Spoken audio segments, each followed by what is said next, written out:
Access towards higher consciousness. آج بات کریں گے اعلیٰ شعور تک رسائی کی.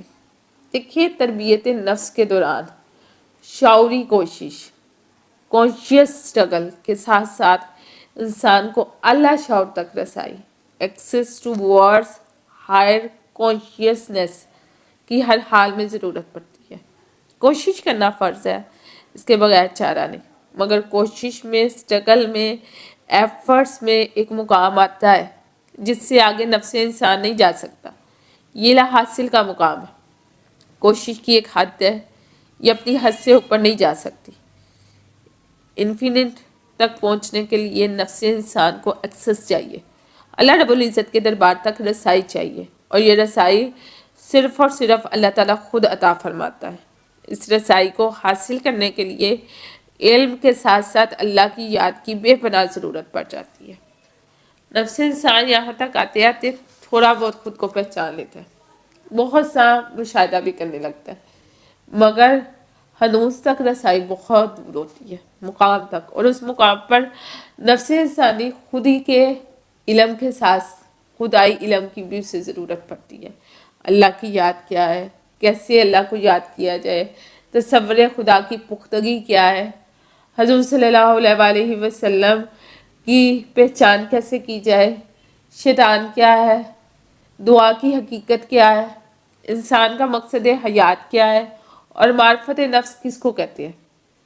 نفس کو خود ہی کے علم کے ساتھ اب ان سوالات کے جوابات کی اشر ضرورت پڑتی ہے تاکہ اس کا شعور اللہ کے حضور رسائی حاصل کر کے اعلیٰ ترین معیار کو معرفت کو پہنچ سکے.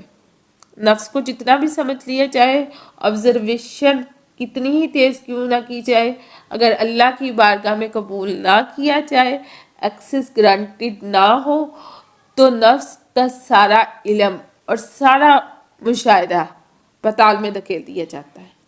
اگر اللہ ہدایت نہ دے تو نفس کے علم کا کوئی فائدہ نہیں، مشاہدہ بھی جو ہے نا اینالائز بھی کنسنٹریشن کے برابر ہو جاتا ہے، سب بیکار رہ جاتا ہے. رسائی کے لیے سب سے پہلے اللہ کی یاد ضروری ہے. اگر نفس یاد خدا میں نہیں ہے تو وہ کچھ بھی نہیں ہے، اس کی کوئی حیثیت دنیا اور آخرت میں نہیں ہے. وہ پیر فقیر سادھو تو ہو سکتا ہے، اللہ کا دوست نہیں ہو سکتا. اللہ کی دوستی اس کی محبت ہے، اور اس کی محبت اس کی یاد ہے. وَمَا يَذَكَّرُ إِلَّا أُولُو الْأَلْبَابِ، اہل عقل کے سوا مجھے کوئی یاد نہیں کرتا. سورہ بقرہ آیت 269 میں اللہ سبحانہ وتعالیٰ فرماتے ہیں. تو بیسیکلی آج ہم جانیں گے remembrance of God, concept of God, identification of the prophet صلی اللہ علیہ وآلہ وسلم، divine introduction, reality of prayers, the ultimate purpose of life, اور یعنی کہ خدا کی یاد، تصور خدا، پہچانے رسول صلی اللہ علیہ وسلم، شیطان کا تعارف، دعا کی حقیقت، معرفت نفس، اعلیٰ مقاصد حیات، ان ساری چیزوں پر ہم بات کریں گے. دیکھیے کہ سب سے پہلے بات کرتے ہیں ریممبرنس آف گاڈ، اللہ کی یاد. اللہ سبحانہ وتعالیٰ سورہ رات آیت نمبر 28 میں فرماتے ہیں الذین آمنوا وتطمئن قلوبہم بذکر اللہ الا بذکر اللہ تطمئن القلوب. وہ لوگ جو ایمان لائے اور ان کے دلوں کو اللہ کی یاد سے تسکین ہوتی ہے. خبردار، اللہ کی یاد ہی سے دل تسکین پاتے ہیں. دیکھیے اللہ کو یاد کیے بغیر انسان کی نجات ممکن نہیں ہے. یاد اس کو کیا جاتا ہے جس سے محبت ہو، اور اس کا ایک نچلا درجہ یہ بھی ہے کہ کسی سے اگر کوئی ضرورت کا کام پڑ جائے تب ابھی اسے یاد کیا جاتا ہے. شروع میں چونکہ نفس انسان کو اللہ سے زیادہ قربت اور پہچان نہ ہونے کی وجہ سے زیادہ محبت محسوس نہیں ہوتی، اس لیے سٹارٹ میں اللہ کو اس لیے یاد کرنا ہوتا ہے تاکہ وہ اپنی محبت انسان کو عطا کرے. کسی کام، کسی مشکل کے حل کے لیے بھی اللہ کو یاد کرنا ہوتا ہے. جب کسی کو یاد کیا جانا مقصد ہو تو انسان اس کا تذکرہ بار بار کرتا ہے، اسے ریممبر کرتا ہے. اس طرح اللہ کو یاد کرنا، اس کا ذکر کرنا ہے. نماز ایک ایسا ذکر ہے جو مخصوص اوقات میں فرض ہے. قرآن ذکر ہے، تسبیح ذکر ہے. اس طرح پھر وہ ذکر ہے جو سب سے بڑا ذکر ہے. ٹھیک ہے، اس پر انشاءاللہ بات کرتے ہیں ساتھ ساتھ.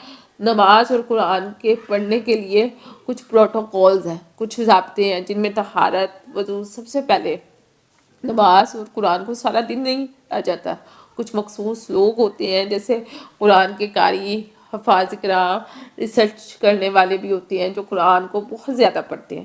اللہ کے نیک بندے، اس کے دوست بھی قرآن کو کثرت سے پڑھنے والے ہوتے ہیں، لیکن پھر بھی ایک حد سے زیادہ نہیں پڑھا جا سکتا۔ اگر کہ 24 آورز یا 12 آور بھی آپ مسلسل کنٹینیو سے پڑھے ہیں تو ایسا نہیں ہے۔ جو وقت بچ جاتا ہے اس میں جو شخص اللہ کی طلب اور محبت رکھتا ہے، فطری طور پر اس کی خواہش ہوتی ہے کہ ہر وقت اللہ کو یاد کرے۔ جب انسان اس مقام پر پہنچتا ہے تو اسے تسبیح اور ذکر کی ضرورت پیش آتی ہے۔ پہلے تسبیح پر بات کرتے ہیں۔ اچھی خاصی اکثریت ان مسلمانوں کی ہے جو تسبیح کے معاملے میں کنفیوژن کا شکار ہوتے ہیں۔ ہمارے معاشرے میں تسبیح والے ہمیشہ کم تعداد میں نظر آتے ہیں۔ دیکھیے، تسبیحات کا ایک مخصوص گنتی کے ساتھ پڑھنا نبی صلی اللہ علیہ وسلم کی ذات سے ثابت ہے۔ کلمہ طیبہ کا ورد کرنا، درود شریف پڑھنا، سبحان اللہ، الحمدللہ یا دیگر تسبیحات فاطمہ کو ایک مخصوص تعداد میں یا بلا کسی گنتی کے پڑھنے میں کوئی قباحت نہیں ہے۔ کیا قباحت ہو سکتی ہے؟ آج تک سمجھ نہیں آ سکی۔ کچھ لوگ صرف انگلیوں پر تسبیح کرنے کو ہی جائز سمجھتے ہیں۔ ہرگز کوئی حرج نہیں ہے، مگر جو زیادہ تسبیح کی خواہش رکھتا ہو، جس کی ہمت، طاقت، استطاعت، توفیق اور محبت الہی بہت زیادہ ہو، وہ کیا کرے؟ لیٹس سپوز، مثال کے طور پر اگر کوئی شخص آیت کریمہ کو روزانہ 500 دفعہ اپنی ایک روٹین بنا لے کہ 500 دفعہ یا 1000 بار پڑھنا ہے، تو یہ انگلیوں پر گننا تو ممکن نہیں ہے۔ اب دانوں والی تسبیح ہے، وہ لے لے۔ کوئی ڈیجیٹل تسبیح بھی استعمال کی جا سکتی ہے۔ دانوں والی تسبیح جتنی بھی بڑھ جائے، انگلیوں والی تسبیح خاص طور پر نماز کے بعد ترک نہیں کرنی چاہیے، جو کہ ہم الحمدللہ تسبیحات فاطمہ پڑھتے ہیں، سنت ہے۔ ہمارے ہاں کسی کے سامنے تسبیح کرنا نمود و نمائش و ریاکاری سے طبیع کیا جاتا ہے۔ یہ تصور اتنا پختہ ہے کہ سوائے بزرگ خواتین و حضرات کے، اگر تسبیح کسی نوجوان کے ہاتھ میں دکھائی دی جائے تو اسے بڑے حیرانی والی ایسی نظر کا سامنا کرنا پڑتا ہے جس میں چبھن بھی ہوتی ہے، ٹھیک ہے، اور شک بھی۔ یہ بات درست ہے کہ بہت سے لوگ اپنا تاثر، اپنا امیج اچھا اور پارسا بنانے کے لیے لوگوں میں تسبیح لے کر پھرتے ہیں، باتیں کری جاتے ہیں اور تسبیح کا دانہ پہن کی جاتے ہیں، مگر ان کے کردار اور ان کی تسبیح میں بہت فرق ہوتا ہے۔ لوگوں نے ہر تسبیح والے کو ریاکار سمجھ کر دیکھنا شروع کر دیا ہے، ٹھیک ہے، یعنی کہ جیسے ایک دو بندے نے غلط کام کر لیا تو آپ نے اس کو جج کیا، تو باقی کوئی اچھا بھی کر رہا ہے تو آپ کو یوں لگے گا یہ بھی ویسا ہے۔ لیکن کچھ لوگ ایسے بھی ہوتے ہیں جن کو اتنی زیادہ تسبیح کرنا ہوتی ہے کہ اسے چھپائے رکھنا ان کے لیے ناممکن ہو جاتا ہے، اور ضروری بھی نہیں کہ آپ دانوں والی تسبیح پہ کریں، آپ ویسے بھی کسی چیز کو پڑھ سکتے ہیں۔ بہرحال جو تسبیح کے مخالف ہیں ان کے گھروں میں بھی تسبیح دیکھی ہے۔ تسبیح کی حقیقت ایک ٹول سے زیادہ کچھ نہیں ہے۔ جیسے مسجد میں سپیکر آواز بڑھانے کے لیے ایک آلہ ہے نا، ایک انسٹرومنٹ ہے، ایسے ہی تسبیح بھی ایک انسٹرومنٹ ہے، ایک آلہ ہے۔ پھر اکثر ایک بات کہی جاتی ہے کہ جب اللہ گن کر نہیں دیتا تو پھر اسے گن کر یاد کیوں کیا جائے؟ یہ بات صرف وہ لوگ کہتے ہیں جو تسبیح کی حقیقت کو سرے سے ہی نہیں جانتے۔ اللہ گن کر بھی دیتا ہے اور بغیر گنے بھی دیتا ہے۔ زندگی کے سانس گنے ہوئے ہیں، رزق گنا ہوا ہے، وقت گنا ہوا ہے، ماں باپ، بہن بھائی، بیوی بچے، دھن دولت، عمر، بیماری، آزمائش، ہر شے، حتیٰ کہ جو پانی آسمان سے زمین پر بارش کی صورت اترتا ہے یا اتارا جاتا ہے، اس کا بھی ایک ایک قطرہ اللہ کے ہاں گنا ہوا۔ اللہ کو گن کر بھی یاد کرنا ہوتا ہے اور بغیر گنے بھی، یعنی کہ آپ وہ تسبیحات جو اللہ تعالیٰ، اللہ کے نبی صلی اللہ علیہ وسلم نے کاؤنٹ لیس پڑھنے کو کہا ہے، وہ آپ کاؤنٹ لیس پڑھیں۔ جو کاؤنٹ کے طور پر کہا ہے وہ کاؤنٹ کے طور پر پڑھیں، ٹھیک ہے۔ اللہ کو گن کر بھی یاد کرنا ہے اور بغیر گنے بھی یاد کرنا ہے۔ سمجھنے کے لیے بات کو دیکھیے کہ اللہ کو بے اندازہ یاد کرنے کو ذکر اور اندازے سے یاد کرنے کو تسبیح بولتے ہیں، اور ہمیں اللہ نے قرآن میں دونوں طرح سے خود کو یاد کرنے کا حکم دیا ہے۔ گننے یا نہ گننے سے اللہ کو کوئی فرق نہیں پڑتا۔ معاملہ یہ ہے کہ اللہ کے اس قدر خوبصورت نام ہے، ایسی زبردست آیات ہیں، اعلیٰ ترین معیار کی دعائیں ہیں، لامحالہ اپنے حالات اور واقعات کے حساب سے ہر نفس کو بہت سے ناموں سے، بہت سی آیات سے اور بہت سی دعاؤں سے اللہ کو یاد کرنا ہوتا ہے۔ ایک ہی وقت میں نفس انسان کو 1000 مسائل ہیں جو کہ نفسیاتی اور جسمانی دونوں طرح کے ہو سکتے ہیں، ٹھیک ہے۔ تسبیح سے فائدہ یہ ہوتا ہے کہ انسان بہت سارے اسماء الحسنہ، آیات اور دعاؤں کو ایک مخصوص تعداد مقرر کر لینے کی وجہ سے روزانہ پڑھنے میں کامیاب ہوتا ہے، ٹھیک ہے، اور ان اسماء اور آیات اور دعاؤں کے اثرات سے فیض یاب بھی ہو جاتا ہے۔ اپنے آپ کو ٹاسک دینا ہے نا کہ آج میں اتنی دفعہ یہ تسبیح کروں گی، یعنی اتنی دفعہ یہ تسبیح کروں گا یا کروں گی. فار ایگزامپل 1000 دفعہ آیت کریمہ پڑھ لوں گی اٹھتے بیٹھتے چلتے پھرتے، ویسے ہو سکتا ہے 10 دفعہ بھی نہ پڑھی جائے. تو ہر چیز کو رانگ وے میں استعمال کرنے کی بجائے رائٹ وے میں بھی استعمال کیا جا سکتا ہے. نیگیٹو سوچنے کی بجائے پازیٹیو بھی سوچا جا سکتا ہے. ذکر کو معین مقدار میں روزانہ کرنے کو نفس کی طبیعت میں آسانی سمجھی جاتی ہے، اور اس میں اس مقدار سے ایک عادت پیدا ہو جاتی ہے. تسبیح 3 ماہ سے زیادہ عرصہ کسی کی قائم رہ جائے نا، تو جو انسانی نفس ہے نا، اسے مستقل عادت کی طرح اپنا لیتے ہیں. پھر جیسے اسے کھانا کھائے بغیر چین نہیں نہ آتا، اسی طرح تسبیح بھی اس کی جو ہے نا دوسری فطرت بن جاتی ہے، اور یہی عادت اسے انگنت ذکر کی جانب لے جاتی ہے، اور بالآخر وہ محبت الہی سے مالا مال ہو جاتا ہے. تسبیحات بہت سی ہو جاتی ہیں اور ذکر ایک ہوتا ہے. تسبیح پھیلتی ہے، یہ بڑھتی ہے، یہ صرف اس کو عطا ہوتی ہے جس کے دل میں اللہ کی محبت ہوتی ہے، اخلاص ہوتا ہے، سنسیریٹی ہوتی ہے. پہلے تھوڑی تعداد سے شروع کرنا چاہیے، بے شک انگلیوں پر گننے سے آغاز کر لیا جائے.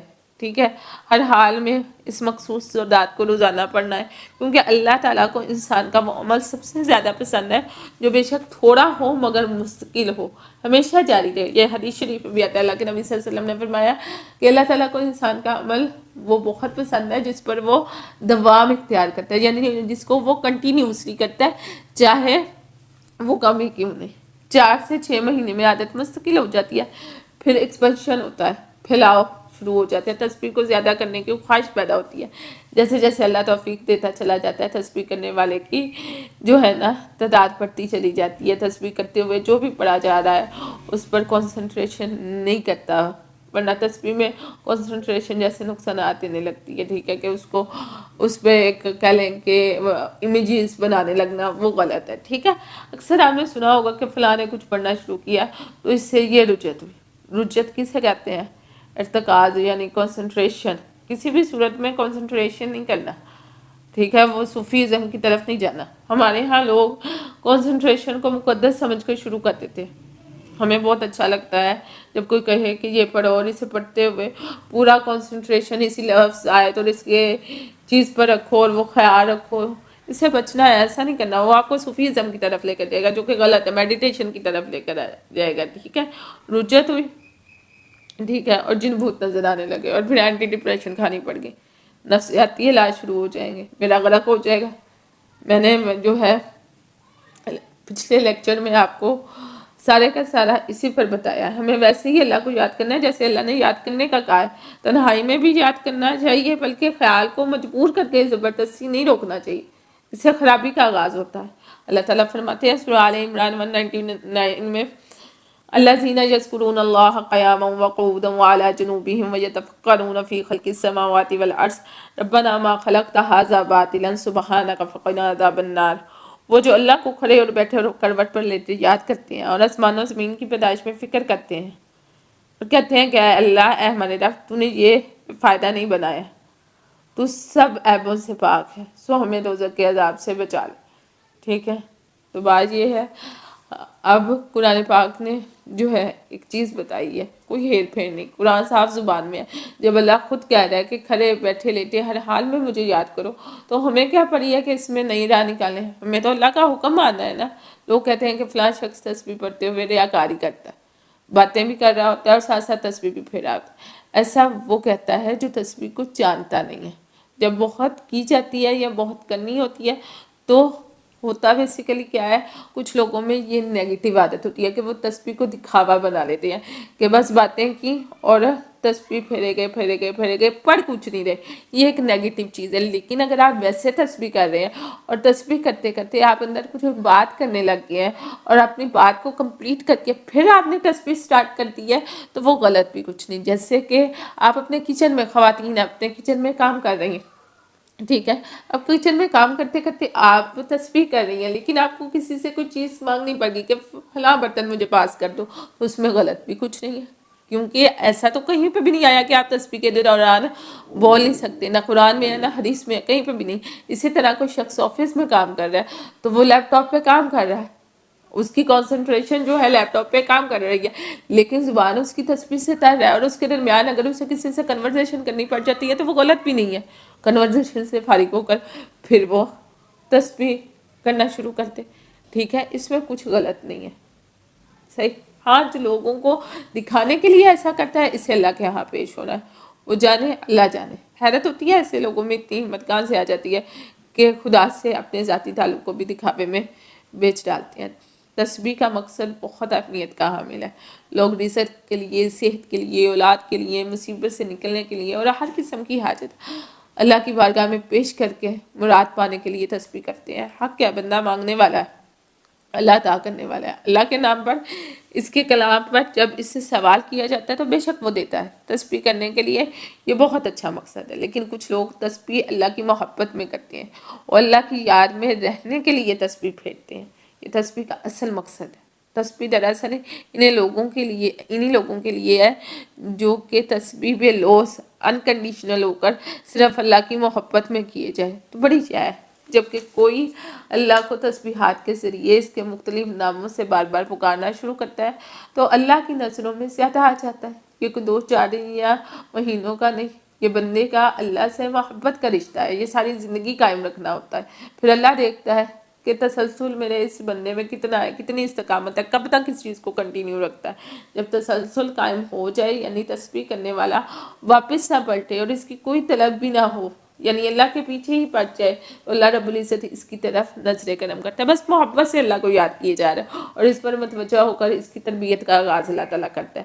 اب بندہ آزمایا جاتا ہے, سخت حالات میں تسبیح کرنے پر جو ہے قائم رہتا ہے یا نہیں. کبھی کشائش دے کر آزمایا جاتا ہے کہ دیکھتے ہیں دنیا کو جو ہے بھاگتا ہے یا نہیں.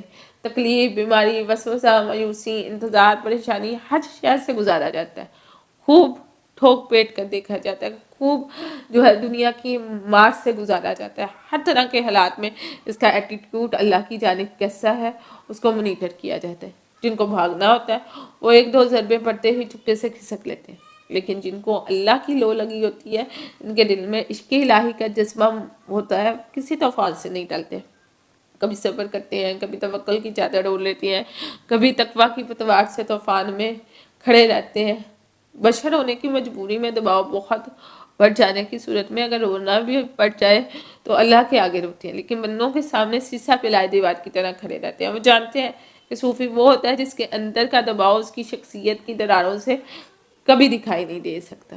انہیں اللہ جانتا ہوتا ہے اور وہ اللہ کو جانتے ہوتے ہیں. یہ عشق, محبت اور وفا کی وہ لازوال داستان حیرت ہے جو خالق اور مخلوق کے رشتے میں ہمیشہ سے دہرائی جاتی رہی ہے اور اسے ایسے ہی دہرایا جاتا رہے گا. This is the most beautiful love story between human and God.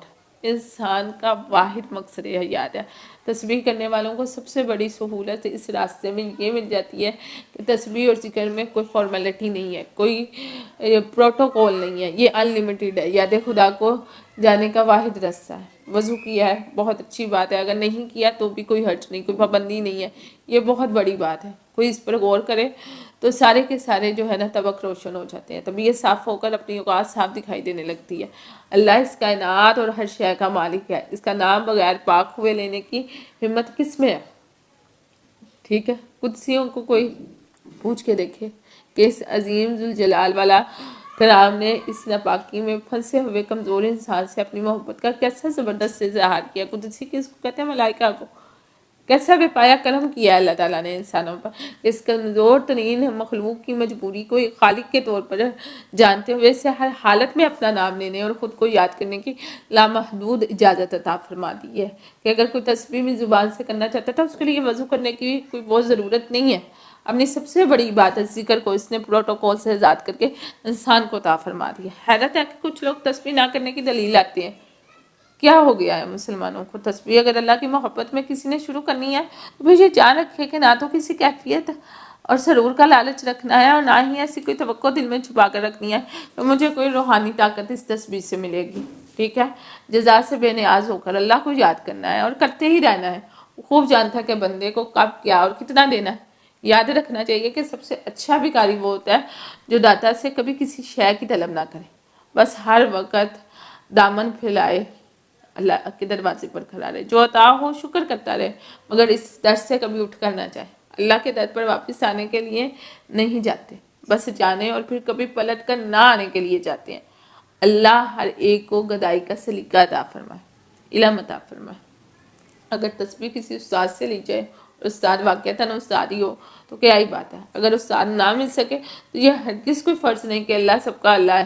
اللہ کے تمام اچھے ناموں میں سے جو بھی دل کو زیادہ پسند آئے اس کی تسبیح بنا لینی چاہیے، یعنی کہ تسبیح لینے سے مراد یہ ہے کہ کوئی آپ کو ایجوکیٹ کرنے والا ہو کہ پڑھنا کیا ہے، اس میں الحمدللہ ہے، سبحان اللہ ہے، لا الہ ہے، استغفر اللہ ہے، آیت کریمہ ہے، ٹھیک ہے۔ تسبیح کسی بھی آیت کی ہونی چاہیے، اللہ کے کسی بھی نام کی ہونی چاہیے۔ مزاج اور نفسیات کو مد نظر رکھ لینا، جو آپ کو پڑھنے میں آسانی ہو اس کا مطلب بھی آپ کو پتہ ہونا چاہیے، جیسے آیت کریمہ ہے، اسی طرح تسبیح میں کلمہ بھی ہونا چاہیے، استغفار بھی لازم تسبیح میں رکھنا چاہیے۔ چھوٹی سورہ کی بھی تسبیح کی جا سکتی ہے، جیسے سورہ اخلاص ہے، آیت الکرسی ہے، اسی طرح چھوٹی چھوٹی بہت ہی خوبصورت صورتیں ہیں، ان کی تسبیح کرنا آسان ہے۔ آیت کریمہ سورہ بقرہ کی آخری دو آیات، ٹھیک ہے۔ پھر حضرت آدم علیہ السلام کی دعا انلمیٹڈ ہے، ٹھیک ہے۔ وہ تسبیح ادھوری ہے جس میں درود شریف کا کوئی حصہ نہ ہو۔ اس طرح شروع میں کچھ تسبیحات جو زیادہ وقت والی محسوس نہ ہوں اس کے آغاز کرنا چاہیے درود شریف سے، اور ہر تسبیح کا آغاز اور اینڈ درود شریف سے کرنا چاہیے۔ اور درود شریف کون سا؟ جو کہ ہم لوگ نماز میں پڑھتے ہیں، درود ابراہیم، اس کے علاوہ کچھ نہیں۔ تعداد کم از کم تو ایک ہی تسبیح ہے، اسی سے شروع کرنی چاہیے۔ اگر کسی اللہ تعالیٰ کے نام کی ایک سے دو تسبیحیں کرنی ہوں وہ بھی کر سکتے ہیں، دو آیت کریمہ وغیرہ کی ایک تسبیح سے آغاز ہو، ایسا ایسا پھر پہلے اگر ایک ایک تسبیح کی جا رہی ہے تو اس سے دو، اور کچھ عرصہ بعد بآسانی محسوس ہونے لگے تو تین تین تسبیحات کر دینی چاہیے، جتنا آپ کو سہولت ہو۔ ہر انسان کی روٹین علیحدہ ہے اور سہولت بھی علیحدہ ہے۔ تسبیح کے لیے وقت کی کوئی قید نہیں ہوتی، جب کوئی شروع کرے تو ایسے وقت میں رکھ لے جب نفس بالکل جو ہے نا مزاحمت نہیں کر رہا، جیسے رات کے کھانے کے بعد، واک کرتے وقت، صبح کی سیر کے دوران، اس طرح کسی بھی آسان وقت سے آغاز کیا جائے۔ اور ضروری نہیں ہے کہ آپ تسبیح پہ ہی پڑھیں، آپ ویسے بھی پڑھ سکتے ہیں۔ پھر آہستہ آہستہ اس میں بھی آسانی محسوس ہونے لگے تو پہلے سے جاری تسبیحات کی تعداد اور نئی تسبیحات کو حسب توفیق بڑھاتے چلے جانا چاہیے، یعنی پہلے آپ کچھ پڑھیں یا پھر جیسے الحمدللہ کی تسبیح کریں یا ساتھ استغفر اللہ کی بھی شروع کر دی جائے، ایسے ایسے اس کو انکریز کر دیا جائے۔ اپنی اپنی طاقت، ہمت اور توفیق کے الہی کی بات ہے، یہ صرف ایک آئیڈیا کے طور پر میں بات کر رہی ہوں، مگر جتنی دل چاہے بندہ کرے، کوئی فارمولہ نہیں ہے، اسے ہر حال میں اتنے سے ہی شروع کرنا ہے۔ میں بس ایک آئیڈیا آپ کو دے رہی ہوں۔ تو ایک بات جو واضح ہونی ضروری ہے وہ یہ ہے کہ صرف خالی تسبیح سارا دن طوطے کی طرح رٹنے سے کچھ حاصل نہیں ہوتا۔ بندہ سارا دن تسبیح پھیرتا رہے اور جھوٹ بھی بولے، خیانت بھی کرے، لوگوں کو دھوکہ بھی دیتا رہے، یہ کوئی تسبیح نہیں ہے۔ پہلے بھی میں بتا چکی ہوں، اس بات میں کوئی دو رائے نہیں کہ اللہ جھوٹے کو پسند نہیں کرتا، اور نہ ہی ایسے شخص کو اپنا دوست بناتا ہے کہ تسبیح اصل میں تسبیح تب ہے جب انسان تسبیح کے ساتھ اپنے نفس کا محاسبہ بھی کر رہا ہے۔ نفس کی اطاعت میں جینا اور ساتھ تسبیح بھی پھیرنا، یہ دوغلاپن ہے کہ آپ اپنے نفس کی بھی مان رہے ہیں، تسبیح بھی پھیری جا رہے ہیں، یہ دوغلاپن ہے۔ اگر یہ حالت ہے تو کوئی فائدہ نہیں، ٹھیک۔ سب کا حال وہ ہونا چاہیے کہ اللہ کے تابع اپنے نفس کو کر دیں، اور یہیں سے تقریباً سب کی تسبیحات کا آغاز ہوتا ہے۔ لیکن یہ بات یاد رکھنی چاہیے کہ تسبیح کے دوران خود کو بہتر کرنے کی شدید کوشش کرنی چاہیے، کیونکہ اللہ کو اداکارنی اخلاص والے سچے بندے پسند ہیں۔ ایسی بات نہیں کہ ثواب بالکل ہی نہیں ہوتا، کسی نہ کسی درجے میں ثواب ضرور ملتا ہے۔ نہ پڑھنے سے پڑھنا ہر حال میں افضل ہے۔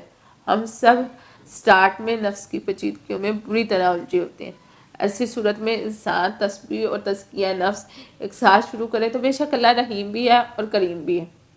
هو الذی لا الہ الا هو عالم الغیب والشہادۃ هو الرحمن الرحیم واللہ الذی لا الہ الا هو الملک القدوس السلام المؤمن المہیمن العزیز الجبار المتکبر سبحان اللہ عما یشرکون واللہ الخالق البارئ المصور له الاسماء الحسنى یسبح له ما فی السماوات والارض وهو العزیز الحکیم۔ وہی اللہ ہے، اس کے سوا کوئی معبود نہیں، سب چھپی اور کھلی باتوں کا جاننے والا ہے، بڑا مہربان، نہایت رحم والا ہے۔ وہی اللہ ہے، اس کے سوا کوئی معبود نہیں، اور بادشاہ پاک ذات، سلامتی والا، امن دینے والا، نگہبان ہے، غالب، زبردست، بڑی عظمت والا ہے۔ اللہ پاک ہے اس سے جو اس کے شریک ٹھہراتے ہیں۔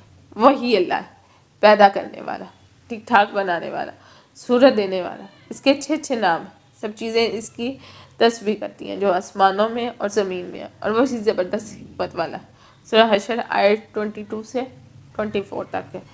اور اس کے علاوہ سورہ صافات میں اللہ تعالیٰ فرماتے ہیں آیت نمبر 139 سے 144 تک وَإِنَّ يُونُسَ لِمِنَ الْمُرْسَلِينَ اذ ابق الى الفلك المشحون فساهم فكان من المدحضين فالتقم الحوت وهو مليم فلولا انه كان من المسبحين للبث في بطنه الى يوم يبعثون. اور بے شک یونس بھی رسولوں میں سے تھا جبکہ وہ بھاگ گیا اس کشتی کی طرف جو بھری ہوئی تھی، پھر کوڑا ڈالا تو وہی خطا کاروں میں سے تھا، پھر اسے مچھلی نے لقمہ بنا لیا اور وہ پریشان تھا. بس اگر یہ بات نہ ہوتی کہ وہ تسبیح کرنے والوں میں سے تھا تو وہ اس کے پیٹ میں اس دن تک رہتا جس میں لوگ اٹھائے جائیں گے.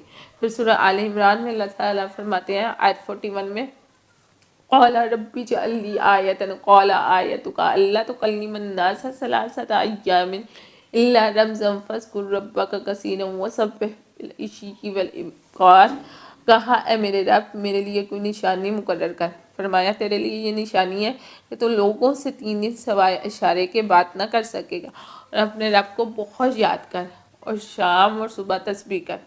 فسبح بحمد ربک وکن من الساجدین. سورہ ہجر آیت 98 میں آتا ہے سو تو اپنے رب کی تسبیح حمد کے ساتھ کیے جا اور سجدہ کرنے والوں میں سے ہوں. اس کے علاوہ اللہ سبحانہ تعالیٰ فرماتے ہیں فاصبر علی ما یقولون وسبح بحمد ربک قبل طلوع الشمس وقبل الغروب ومن آناء اللیل فسبح واطراف النہار لعلک ترضی. بس صبر کر اس پر جو کہتے ہیں اور سورج کے نکلنے اور ڈوبنے سے پہلے اپنے رب کی حمد کر ساتھ تسبیح بیان کرو اور رات کی کچھ گھڑیوں میں اور دن کے اول اور آخر میں تسبیح کرتا رہ تجھے خوشی حاصل ہو. سورہ طٰہٰ آیت 130 میں ہے. اور فسبحان اللہ حین تمسون و حین تصبحون. پھر اللہ کی تسبیح کرو جب تم شام کرو جب تم صبح کرو. سورہ روم آیت 17 میں ہے انما یؤمن بآیاتنا الذین اذا ذکروا بها خروا سجدا وسبحوا بحمد ربهم وهم لا یستکبرون. بس ہماری آیتوں پر وہ ایمان لاتے ہیں کہ جب انہیں وہ آیتیں یاد دلائی جاتی ہیں تو وہ سجدے میں گر پڑتے ہیں اور اپنے رب کی حمد کے ساتھ تسبیح بیان کرتے ہیں اور تکبر نہیں کرتے. سورہ سجدہ آیت 15 ہے فسبح بسم ربک العظیم. بس اپنے رب کے نام کی تسبیح کر جو بڑا عظمت والا ہے. سورہ واقعہ آیت 74 میں آتا ہے وَاذْكُرِ اسْمَ رَبِّكَ بُكْرَةً وَأَصِيلًا وَمِنَ اللَّيْلِ فَاسْجُدْ لَهُ وَسَبِّحْهُ لَيْلًا طَوِيلًا. اور اپنے رب کا نام صبح اور شام یاد کیا کر اور کچھ حصہ رات میں بھی اس کو سجدہ کیجیے اور رات میں دیر تک اس کی تسبیح کیجیے. سورہ طہر آیت نمبر 25 to 26 وَسَبِّحْ بِحَمْدِ رَبِّكَ وَاسْتَغْفِرْ إِنَّهُ كَانَ تَوَّابًا. تو اپنے رب کی حمد کے ساتھ تسبیح کر اور اس سے معافی مانگ، بے شک وہ بڑا توبہ قبول کرنے والا. سورہ نصر آیت 3 سبح للہ ما فی السماوات والارض وهو العزیز الحکیم. آسمانوں اور زمین میں جو ہے اللہ کی تسبیح کر رہے ہیں، وہ زبردست باحکمت ہے. سورہ حدید آیت 1. تو یہ تمام تر قرآنی آیات ان بات کی دلیل ہے کہ تسبیح اللہ تعالیٰ کو بہت زیادہ پسند ہے.